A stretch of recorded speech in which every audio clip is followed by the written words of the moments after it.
presenter. She lives with her husband and a couple of lads on Anastasia Island.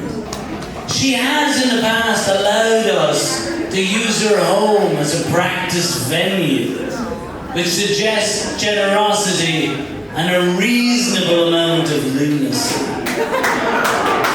She is surrounded by surf shops, and I do believe that she could purchase flip-flops 24/7 if it was indeed necessary.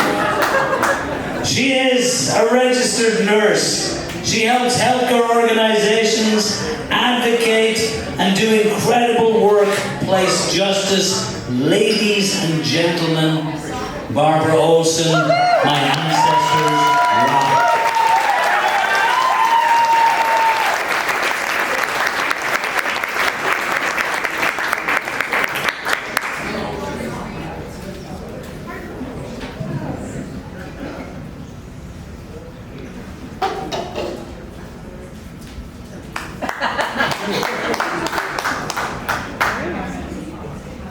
So I've spoken here a couple times before, mostly talking about my mom.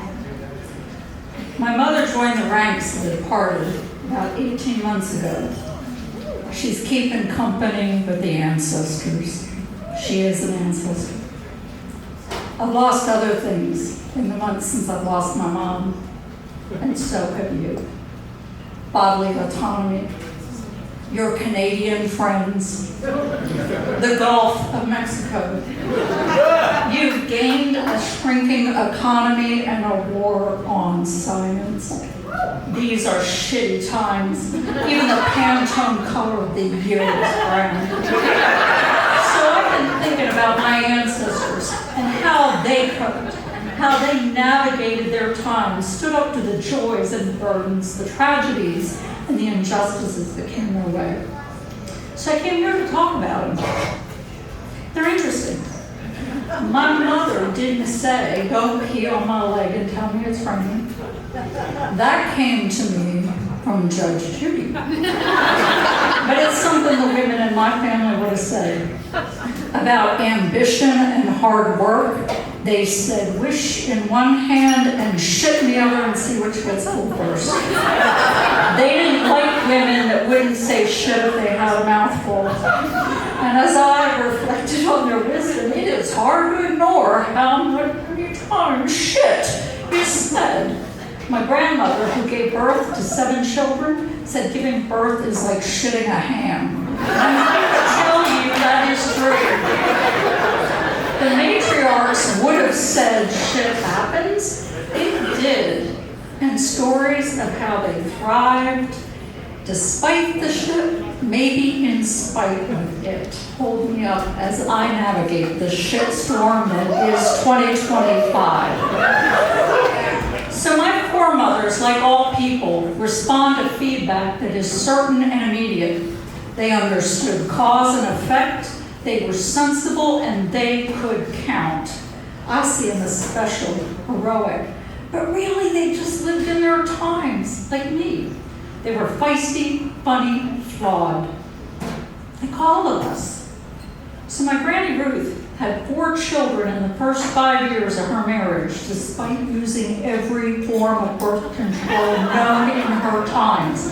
She was an early microbiologist. She said of drops as good as a cupful. I don't know what she knew about vaccines. I don't know what she knew about vaccines, but I do know my grandmother knew what it was like to sit and rock a baby, that 4th child, not yet 2, while she died. Her mother, Carrie, raised 11 children. That's her front and center. And only one of those children did not survive into old age. See the pretty woman, second from the right, standing? Garnet, dead 1918 flu. My mother favored universal vaccination. She knew the family stories, and she saw children laid out in the windows of their home dead of polio. My vaccines are recorded in my baby book. in my mother's careful school teacher's script. And I returned the favor in 2021 when I took her for a COVID vaccine here in the free state of Florida, where seniors were never free from risks posed from others, determined to live their lives in a plague. Like I said, we can count. That's my Aunt Jane. She was a math teacher. She's my mother's oldest sister, sent off to college the year my grandmother gave birth to my mother, her final unplanned pregnancy. Last fall, I thought of my foremothers when I laid a rock on Susan B. Anthony's grave. They were voters. They became voters when they got that right in 1920. Carrie would have been 58 and my grandmother 26. They kept diaries and told stories. They could spot a solution in search of a problem, and they would have called bullshit, like I am on the SAVE Act, a bill addressing a faux threat that will poll tax millions of women and stymie voting. Carrie, Ruth, Jane, Claire, the women I come from, knew shit rolled downhill, and they could name who set it in motion. About baby bonuses that wouldn't cover the cost of Pampers, they would have said, "Can you believe this shit?" Unfortunately, I can. I've been part of conversations where good people, I think we're good people, talk about gendered restrooms. Yes, we're educated adults arguing about where people should take a shit. Meanwhile, executive orders from Project 2025 accelerate our polarization. It is a transactional move, these non-stop executive orders, the sort of corporate crampdown most companies are wise enough not to do. To the winners go the spoils. That's not wisdom from my grandmother's playbook. They said things like, too old, we get swoon. Too old, we get too soon, we get old. Too late, we get smart. Lay down with dogs, get up with fleas. That was their style. I was channeling a different outcome when I put that rock on my grandmother's grave.